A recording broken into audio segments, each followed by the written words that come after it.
அனைவருக்கும் வணக்கம். தெய்வீக பலன்கள் சேனல் சார்பாக தங்களை அன்புடன் வரவேற்கிறோம். இன்று நம் காணொளியில் காண விரும்புவது, எப்போதும் விபத்து ஏற்பட்டு விடுமோ என்று நினைப்பவர்களுக்கு அந்த பயத்தை நீக்கி நீண்ட ஆயுள் அளிக்கக்கூடிய இறைவனை பற்றி இந்த காணொளியில் விரிவாக பார்க்கலாம். வாருங்கள் காணொளிக்கு செல்லலாம். மறக்காமல் ஒரு சப்ஸ்கிரைப் செய்யவும்.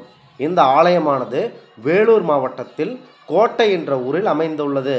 இங்கே மூலவராக பரம்பொருள் சிவபெருமான் அவர்கள் ஜலகண்டேஸ்வரர் எனும் வடிவில் பரம்பொருள் அவர்கள் அருள்பாலிக்கிறார்கள். இங்கு இறைவியாக அகிலாண்டேஸ்வரி அம்மன் அவர்கள் அருள்பாலிக்கிறார். கோவில் நடை திறந்திருக்கும் நேரம் காலை 6:30 மணி முதல் 1 மணி வரை, மாலை 3 மணி முதல் இரவு 8:30 மணி வரை இந்த கோவில் நடை திறந்திருக்கும். இங்கே தல விருட்சமாக வன்னிய மரம் உள்ளது. இந்த கோவிலின் தல வரலாறு, சப்த ரிஷிகளில் ஒருவரான அத்திரி முனிவர் என்பவர் இந்த ஆலயத்தில் ஒரு லிங்கம் அமைத்து நீண்ட காலமாக வழிபட்டு வந்துள்ளார். காலம் செல்ல செல்ல அவர் அமைத்து வைத்து வணங்கி வந்த லிங்கமானது அதனை சுற்றி முழுவதும் அடர்ந்த வேள மரமாக மாறியது. இதனால் கோயில் இருக்கும் இடமும் லிங்கம் இருக்கும் இடமும் எதுவென்றே தெரியவில்லை. மேலும் பொம்மி என்ற சிற்றரசர் இந்த ஊரை ஆட்சி செய்து வந்தார். அவரது கனவில் பரம்பொருள் சிவபெருமான் அவர்கள் தோன்றி, உங்களுக்கு அருகில் உள்ள இந்த தலத்தில் நான் எழுந்தருளி உள்ளேன், எனக்கு கோவில் கட்டி நீங்கள் வணங்க வேண்டும் என்று கூறி மறைகிறார் சிவபெருமான் அவர்கள். மேலும் பொம்மி என்ற சிற்றரசருக்கு பரம்பொருள் சிவபெருமான் அவர்கள் இருந்த இடம் தெரியவில்லை. இதனால் என்ன செய்வது என்று முழித்து கொண்டு இருந்தார் அவர். அந்த வழியாக ஊர்ந்து சென்ற பாம்பை கவனித்து கொண்டே இருந்தபோது அந்த பாம்பு இருந்த புற்றுக்கடியில் பரம்பொருள் சிவபெருமான் அவர்களின் லிங்கம் இருப்பதை கண்டுகொண்டார். மேலும் அந்த பாம்பானது பரம்பொருள் சிவபெருமான் அவர்கள் லிங்கத்திற்கு பாதுகாப்பாகவும் கீழே மண்ணுக்கடியில் இருந்ததாகவும் வரலாறுகள் தெரிவிக்கின்றன. மேலும் அதை கண்ட சிற்றரசர் பொம்மி அவர்கள் அந்த இடத்தில் பரம்பொருள் சிவபெருமான் அவர்களுக்கு ஆலயம் எழுப்புவதற்கு முழு முயற்சி செய்து ஆலயம் எழுப்பி நாள்தோறும் வணங்கி வந்து பல பகுதிகளை வெற்றி கொண்டார். அவர்களுக்கு இந்த தன்னம்பிக்கை கொண்ட மனிதராகவும் சிவபெருமான் அவர்கள் அவருக்கு அருளாசை வழங்கினார். இந்த புராண பெயராக வேளாங்காடு என்று அழைக்கப்பட்டது இந்த இடம். குறிப்பாக எப்போதும் விபத்து நடந்து விடுமோ என்று அஞ்சி நடுங்கும் நம் மக்களுக்கு எந்தவித தீங்கும் ஏற்படாமல் பார்த்து கொள்ளக்கூடிய இறைவனாக பரம்பொருள் ஜலகண்டேஸ்வரர் அவர்கள் விளங்குகிறார்கள். மேலும் எப்போதும் விபத்து பயம் கொண்ட மனிதர்கள் இந்த ஆலயத்திற்கு சென்று ஸ்ரீ அருள்மிகு ஸ்ரீ ஜலகண்டேஸ்வரர் அவர்களுக்கு சிறப்பு பூஜை மற்றும் தனிப்பட்ட முறையில் ஒரு வஸ்திரம் அணிவித்து பூஜை செய்ய வேண்டும். மேலும் நெய்வேத்தியமாக தங்களால் முடிந்த அளவு பொருட்களை வாங்கி கொடுக்கலாம். மேலும் ஆலயத்தை விட்டு வெளியே வரும்போது கோவிலில் இருக்கும் மண் மற்றும் ஆலயத்தில் கொடுக்கப்படும் விபூதி இரண்டையும் ஒன்றாக நன்றாக கலந்து உங்கள் வீட்டுக்கு எடுத்து வர வேண்டும்.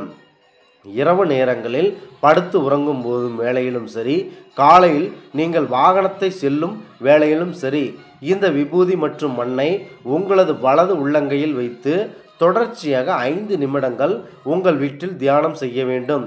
ஏனெனில் விபூதி மற்றும் மண்ணில் பரம்பொருள் ஜலகண்டேஸ்வரர் அவர்கள் அமைதித்தன்மையும் முழுவதும் அந்த விபூதி மண்ணில் மற்றும் மண்ணில் அடங்கியுள்ளது. நாம் ஒரு பணிக்கு வேகமாக செல்லும்போது ஏற்படுகின்ற பதற்றத்தை தவிர்க்கவே முன்கூட்டியே நமக்கு அமைதி நிலையை, நம் உடம்பு மற்றும் மனதினை அமைதி வழியில் எடுத்து செல்லக்கூடிய அற்புத சக்தியாகவும் அந்த விபூதி மற்றும் மண் உள்ளது. அதன் அடிப்படையில் நாம் எங்கு சென்றாலும் நம்முடைய இதயம் படபடப்பு ஏற்படாமல் இறைவன் அவர்கள் பார்த்து கொள்வார்கள் என்பது பெரும்பாலான மக்களின் கருத்து. இதன் முழு நம்பிக்கை என்னவென்றால், அந்த விபூதியை நீங்கள் செல்லும் வாகனத்தில் உள்ள ஒரு சிறிய காகிதத்தில் கட்டி வைத்து அதன் பிறகு நீங்கள் பயணத்தை மேற்கொள்ளுங்கள். இவ்வாறு செய்வதால் உங்களுக்கு எந்த ஒரு பதற்றமும் ஏற்படாமல் விபத்து போன்ற எண்ணங்கள் எந்த ஒரு சூழ்நிலையிலும், உங்களுக்கு மனதளவிலும் எந்த ஒரு சூழ்நிலையிலும் விபத்துக்கள் ஏற்படாத வண்ணம் பரம்பொருள் சிவபெருமான் அவர்கள் பார்த்து கொள்வார்கள்.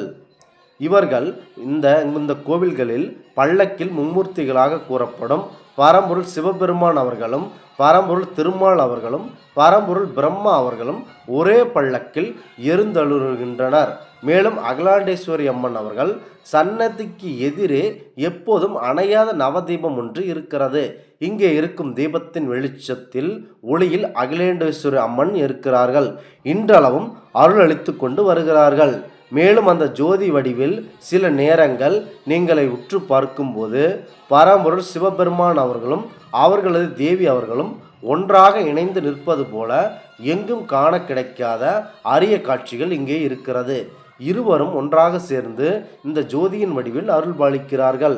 அந்த ஜோதியின் வடிவில் மேலும் புதிய வாகனம் வாங்கிய வாகன உரிமையாளர்களும் பல்வேறு வருடங்களாக வாகன தொழில் செய்து கொண்டு வருகின்ற தொழிலாளிகளும் எப்போதும் சாலையில் பயணிப்பது வழக்கம். அவர்களுக்கு எந்த ஒரு இடையூறும் எந்த ஒரு விபத்தும் ஏற்படாத வண்ணம் இருக்கக்கூடிய ஸ்ரீ ஜலகண்டேஸ்வரர் அவர்களை நாங்கள் மேலே கூறியுள்ளது போன்று ஆலயத்திற்கு வந்து நாங்கள் கூறிய அந்த முறைகளை பின்பற்றி உங்களுடைய வாழ்க்கை மிகுந்த சிறப்புடையதாக மாற்றிக்கொள்ளுங்கள். ஒரு நல்ல வாழ்க்கையை அமைவதற்கான வாய்ப்புகளை ஏற்படுத்தி கொள்ளுமாறு தெய்வீக பலன்கள் சேனல் சார்பாக நாங்கள் கேட்டுக்கொள்கிறோம். மீண்டும் ஒரு நல்லதொரு காணொளியில் உங்களை சந்திக்கிறோம். நன்றி, வணக்கம்.